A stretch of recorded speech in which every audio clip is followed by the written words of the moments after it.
Did you know that one of the questions that drives every teacher crazy is, "Teacher, how many more minutes till lunch?" Or, "Is it lunchtime yet?" Or, "Is it almost time for recess?"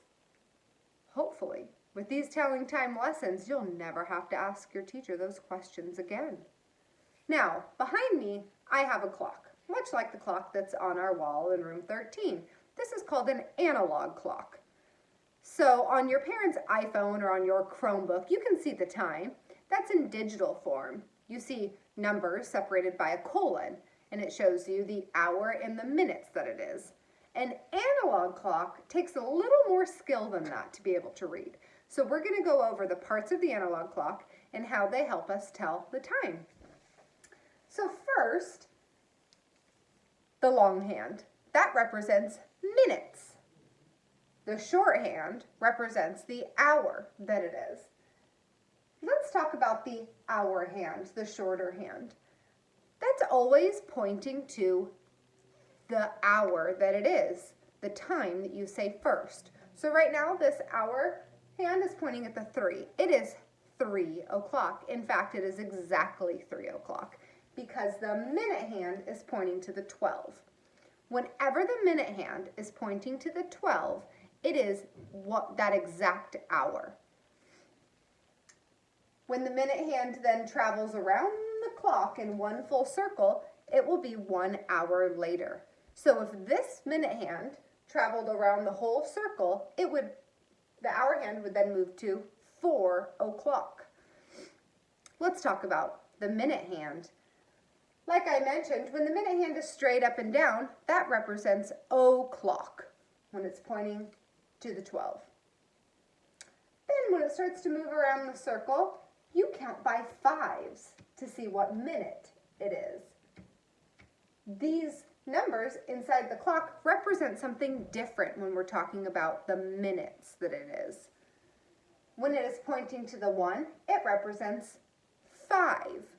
When it's pointing to the 2, it represents 10.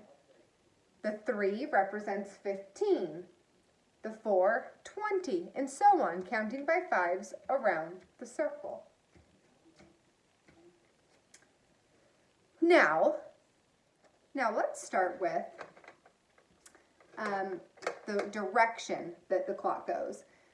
You may have heard the term clockwise before in reference to the way something might move around a circle. Like when we're in morning meeting, we might choose to pass on to the next person going clockwise. That saying comes from the clock. The clock always travels around in a clockwise fashion. This is the minute hand that I'm moving around. It's the longest hand in the clock, and it starts at the 12. When it is at the 12, we say that it is o'clock, an exact time. Then it moves around clockwise to tell us the minutes that it is. Now normally on a clock, you do not see these numbers above it. Those are on just for our teaching purposes to help us memorize what these numbers inside the clock represent. So the 12 represents 60 whole minutes or 1 whole hour, because when the long hand or the minute hand travels all the way around the clock, an entire hour has passed. Let me show you that again. Do you see how this shorthand, which is called the hour hand, is pointing at the 11 right now? This says that it is 11 o'clock. Now watch what happens when it travels all the way around the circle again. Now the hour hand is on the 12, and it is 12 o'clock. In 1 more hour, the minute hand will travel all the way around, and it will be 1 o'clock. Now this hour hand, the short one, is important. It is the one that we start with first with telling time. Your first step when you are learning to tell time is that you have to find this hour hand. And whenever you want to know what time it is, that's going to be the first thing you do. So The hour hand is what you'll say first. 1, it's pointing to the 1.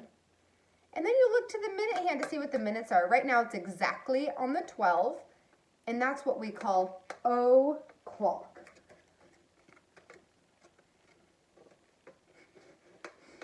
It is 1 o'clock.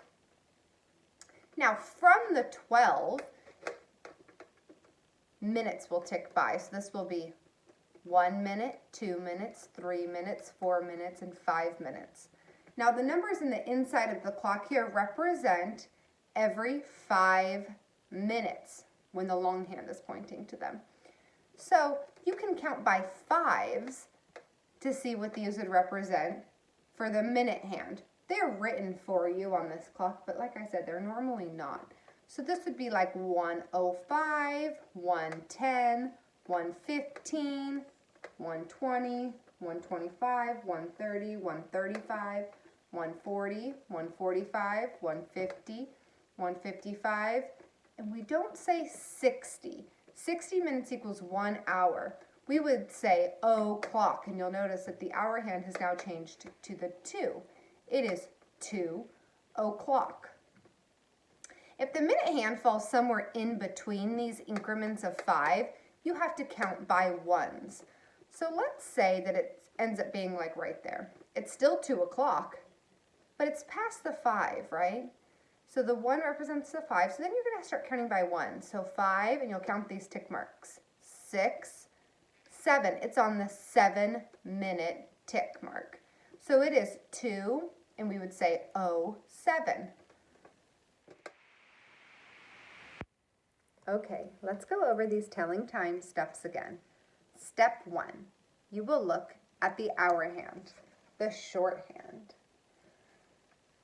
Look at the last number the hour hand passed. In this case, it's past the 2.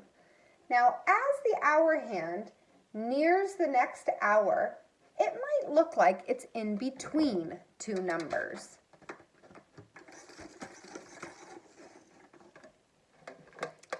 See here, my clock says 2 o'clock. Now watch what happens to the hour hand as the minute hand starts to travel around in a full circle and make its way to the 3. Do you see how it now looks like it's in between the 2 numbers? It has not touched the 3 yet. It is still 2 o'clock. Right now, this shows that it is 2:35. The 7 represents 35. Okay, so you're going to look to the last number the hour hand passed. Do not pass the next hour. So it is not 3 o'clock, even though it might look like it's almost touching the 3. It hasn't quite got there yet, so it is still 2. The next step is to look at the minute hand, the long hand. You start at the top at the 12, and you'll count around by 5s. So the 1 is where you'd start at 5, then 10, 15, 20, 25, 30, 35, 40, 45, 50, 55, and then we don't say 60. That's when we say o'clock, when it's up at the 12. If the minute hand has passed one of these numbers on the inside of the clock and is in between on one of these tick marks, then you start counting by 1s from there. So let's try this. Starting at the 12, I'm going to count around by 5s. Starting at the 12, I'm going to count by 5s going around. 5, 10, 15, 20, 25. But it has just passed 25. So then I start counting the inside tick marks. 26, 27. This clock shows that it is 2:27. This is how you would write the time. 2, showing the hour, a colon to separate the hour from the minutes, and 27 on the minute side. That was a quick introduction on how to tell time using an analog clock. Tomorrow at 11 o'clock, we will be doing our next Zoom meeting. And in this Zoom meeting, we will all be making our own analog clock, and practice telling time with it. So you got all the supplies you need in your packet yesterday that hopefully you got picked up, and we will be putting this together, so don't get started without us, tomorrow at 11. I hope to see you all there. Bye-bye.